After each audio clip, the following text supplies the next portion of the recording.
are joined now by Gary Dolphin, the play-by-play voice for Iowa football, to preview the Hawkeyes as we work our way through Nebraska's schedule. Gary, how are you this morning? I'm doing great, Rob. Robbie and Damon, good to be on with you. It's coming fast here. Another, 7 days, and we kick off. It's hard to believe, but I guess the older you get, the quicker the calendar moves. Yeah, that golden voice. Looking forward to it, Dolph. It's interesting. I think Coach Ferentz, sometimes he gets accused of kind of that coach speak, but to his credit, considering he's done it so long, you do know what to listen for, right? When he says things like, hey, the leadership kind of came along quicker than maybe I expected it to, that's got a lot of value for a guy that is the dean, right? He'd know what it feels like when he sees it. That's definitely something you can put some stock in, right?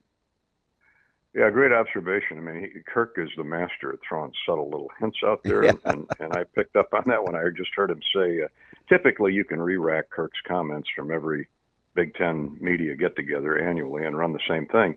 But when he talked about leadership this year, it goes right to the quarterback. Yeah. And that's where Iowa has, I don't want to say lacking. It's not that the other quarterbacks weren't good people and leaders, but this kid Gronowski is the real deal. I mean, he knows north and south. He 133 career touchdowns, 10,000 yards passing. He's 49-6 as a starter. Most of that, obviously, at South Dakota State. But you guys know as well as I do, it starts with the quarterback, and I'll guarantee you that's directly where that leadership comment comes from, because this is Tim Lester's room now. He's got the guys that he's wanted. They run the Green Bay Packer offense. You throw in Hank Brown and Jimmy Sullivan, and they got Stratton back from last year, led him to a couple wins. So it starts at quarterback. That's your leadership group, and I think they're pretty solid. And obviously Lester is highly regarded as a coordinator. Yeah, it's interesting. I'm very familiar with Gronowski. A couple of my buddies have been on that SDSU staff. My really good friend is their head coach now. Was trying to do everything he could to keep him there. Dolph, when you're looking at, you talked about the win total and kind of the moxie, and it was a successful program he's coming to. Is that kind of the great equalizer when people maybe want to pick at, conference jumps or FCS to FBS? There is something about having won a ton that can level the playing field. Do you agree? Absolutely agree, 100%. And not only win, but he's won back-to-back national championships. And, you just look at the new head basketball coach in Ben McCullum. He's won 4 national titles at Northwest Missouri State. And my lead line is always, I don't care where you've coached or at what level you've coached. If you're winning national championships, you've got a good base, a good foundation. I'm over here in the eastern part of the state. When I worked local TV, I covered Bo Ryan for all the years he was at University of Wisconsin-Platteville. He won 4 Division III national championships. And when he made that jump, even to UW-Milwaukee, which had been a down program, and obviously to Wisconsin, Barry Alvarez actually turned to Bo and said, okay, the Rick Majerus didn't want it. Mark Few didn't want it. You got it, Bo. Well, how'd that turn out for the Badgers? Pretty good. A couple Final Fours. And so to my thinking, there's a way that quarterbacks carry themselves, guys, as you know. So here's a 5th-year guy. He could have went to the pros. Might have been a, 3rd, 4th, 5th round draft pick. He's 6'2" or 3, 230 pounds, can run. He's got a moxie about him. He's got a gait about him that you want to see in a 5th-year guy who's won national championships. And we all know how good South Dakota State is. Mark was kidding. I think it was spring ball before he was throwing regularly. He said, I remember, he said, I can't wait to get 70,000 people on my side. And I had forgotten he was a freshman quarterback. The night that Iowa scored 2 safeties and a field goal, and beat South Dakota State 7-3, if I remember. I don't think they lost a game the rest of the year, but Gronowski rolled through the back of that north end zone late in the game, and he said, I'll never do that again, certainly not as an opponent. And Jack Campbell came bearing down on him, and I don't know if they tipped the ball. We got another safety. And as he said, that's what I'm looking forward to most, is having 70,000, and can it pull for me instead of hate my guts? And, there's something to be said for a guy who just talks like that and carries himself like that. And he's definitely a leader.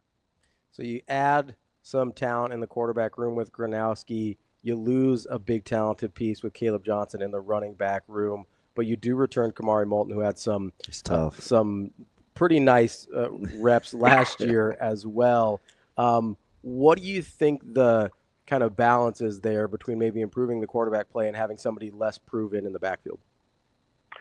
Yeah, and then we'll just spin backwards a year. Nobody knew what they had in Kaleb Johnson at the time. Yeah. I mean, he hadn't really. I mean, Kamari Moulton and he had similar numbers up until that time. Kamari had 400 yards rushing in a backup role last year, and he's solid. So is he going to be Kaleb this year? Who knows? Jazz Patterson is a lean, solid 205-pound kid, 212 pounds. He's put on a little weight at 6'2". Ty Washington runs a 4.4, 4.3.5, 4.4 40.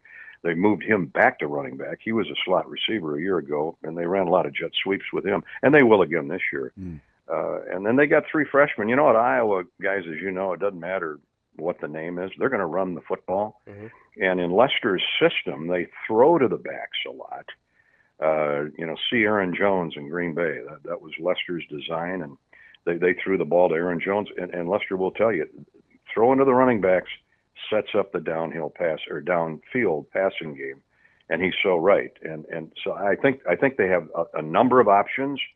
I can tell you, in watching you know, a handful of practices here in the last few weeks, they've got 3 freshmen. Brevin Dahl, who's from, ironically, Adele. They got Xavier Williams from Indiana and a kid named Nathan McNeil from Tampa, who have really flashed. Now, there's only so many handoffs in practice and in game day. So you're going to see Moulton, Patterson, and Washington as the 3 main guys.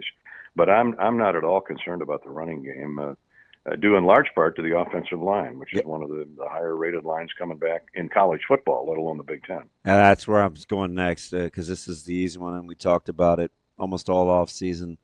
One of the things, if you're playing Iowa, you better be well aware of is this is probably more of your vintage Iowa offensive lines. I don't think they're going to have to roll in or evolve as the season goes on. This is a good, strong, experienced group. And kind of a misnomer. It hasn't always been like that, whether it's been health or shuttling in a few young guys to transition.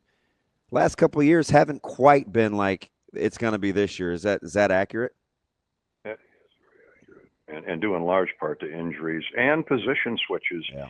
Jennings Dunker came in as a guard, and right now Pro Football Focus has him as the highest rated right tackle coming back for his senior year. And when Logan Jones decided to come back and use his grad year at center, Logan was nicked up last year, and he feels that another year's seasoning at the Big Ten level will impress NFL scouts even more.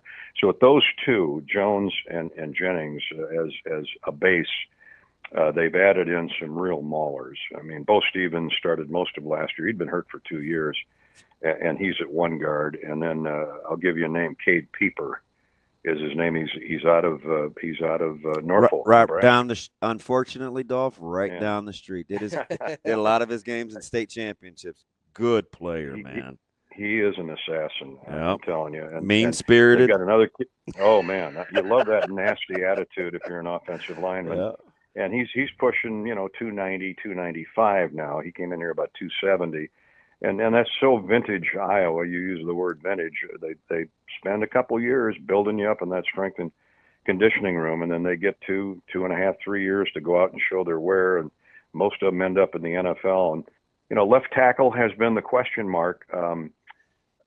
Mason Richmond left a year ago. He's on an NFL roster, but they're fighting it out between Jack Dotzler, who's a junior, and then a guy that's probably going to win the job eventually, Trevor Lauk. He's out of Indianapolis, and he is just a bad dude. And so they have got a nice mixture of 3 upper-class leaders and 2 or 3 redshirt sophomores. They're pretty well set if they stay healthy. Gary, we've talked a lot about the offensive side of the ball, probably because we sort of just assumed the defense is going to be a given at Iowa. But unlike last year, there is a little bit more turnover in the lineup there this year. Is this one of those, hey, what has been is going to be with Iowa, the defense will be there with Coach Woods taking care of everything, or you have any concerns on the back end there? Well, there's certainly concerns because when you think back just the last 6 years, they lost Jack Campbell, then Jay Higgins. Mm-hmm. But that's the point, because nobody knew who Jay Higgins was. Yeah. Kind of like Kaleb Johnson, and he bided his time. He learned from Jack Campbell, who learned from the Josie Jules and James Morris and all those great middle linebackers that preceded them. And so it's Phil Parker's system, and they don't play unless they know Phil Parker's way. And Seth Wallace, a great, obviously, linebacker coach. He's a head coach in waiting. So I'll start with the linebackers. The only real significant returnee with experience is Carson Shire, and that's important. He had a great spring camp. He's had a great fall camp. And here's a kid who cut his teeth on special teams, like most of those backers do at every program. But Carson, he'll be at the will. They moved Jackson Rexroth, a kid out of Cedar Rapids, Xavier, and we know what Xavier produces. See Quinn Schulte, see 4 or 5 other guys. They've moved him down from safety to the Leo, and then in the middle, it's going to be either a legacy player, Jaden Montgomery. Jerry Montgomery is a D-line coach with the Packers, was a terrific player for Hayden Fry, or Jaden Harrell, a kid out of Urbandale, who's bigger and more footballish looking, but Montgomery, he'll hit you, and so I think the talent is there, and if anybody falters, guys, these 3 redshirt freshmen, they are the future at Iowa, and they're all Iowa kids, led by Preston Reese out of Monticello, Williamsburg, another Williamsburg kid, Derek Weisskopf, and Cam Buffington, who's from Jess Settle's hometown of Winfield. Those 3 redshirt freshmen were superstars, wrestlers in high school, and they're just chomping through their mouth guard to get in there. And you'll see them, but if these 3 veterans in front of them perform like I think they can, they'll be okay at linebacker. Up front, you've got 3 guys that bring 6.5, 7 sacks apiece back from last year. Aaron Graves is as good as it gets at D tackle, and then you have those 2 defensive ends. I know Nebraska fans will remember Max Llewellyn at the end of last year's game, and then Ethan Hurkett, who has been a stud for 3 years, going on 3 years as a starter. They lost Y.A. Black, so they're trying to fill that hole. And I think it's going to be another South Dakota State kid, Bryce Hawthorne, who's had a tremendous career at SDS, and now he's a Hawkeye. You want another bit of overlapping deal there. When they were first having the coaching change at SDSU, Dolph caught wind of it early, obviously familiar with some guys at SDSU. When Hawthorne became available, I told their new head coach, I said, hey, I know Coach Jackson, they just hired you. I said, your first recruiting deal, you got to go get Hawthorne out of the portal. Kid's going to be a stud. And he had kind of narrowed down his visits. Nebraska wanted him to come in, and he'd shut it down right before that. As a Minnesota guy, kind of wanted to stay in the region. And I read Iowa, and I'm thinking, small world, just our luck. Like, listen, Dolph, you got to be in coaching. Listen, Dolph, you got to be in coaching. Dolph, he can play too. Like, yeah, Hawthorne, he can flat out play. He's going to be a good one. Well, he loves to get down in the dirt. I mean, he's 6'2", 6'3". That's not. I mean, that's not. Dr. J size, but he likes to get down. He's got great leverage. He gets low pad level, and he's from just across the border up there in Osceola, Minnesota. Oh, yeah. And I interviewed him 2 weeks ago. I said, a Minnesota kid coming to Iowa. I said, you know how much we love that? And he just smiled. He's got a great attitude, a great sense of humor, and he's just one of, I think, 3 candidates at that vacant tackle spot. They've got another kid, Jonah Pace. As you guys know, Iowa really doesn't get into the transfer portal a whole lot. I think they've got 6 or 7 this year. But they love not only Bryce, but they love a kid named Jonah Pace, who's come in here from Central Michigan. He had a great year at Central Michigan the last couple of years, actually. So he's in for a one-and-done year. So, they pick and choose. That's the Iowa way. And usually, they open up with Albany, and then they head to Ames. Kirk's going to be the all-time winningest coach in the Big Ten when it's all said and done this year. That could come in week 2 at Ames. That would be interesting, to say the least. But he's not concerned about that. But I think this defense, I didn't mention the secondary where they lost a lot of good players, but Xavier Wampa's back. They flipped him to the free safety, and they got a headhunter named Zach Lutmer from Rock Rapids, and you know how they grow them up in northwest Iowa. Those two will be at the safety position. They've got Deshaun Lee and TJ Hall back at the corner, but they've got other guys, a couple freshmen that are really flash. So we'll see. But Phil Parker, you've watched him from afar for years.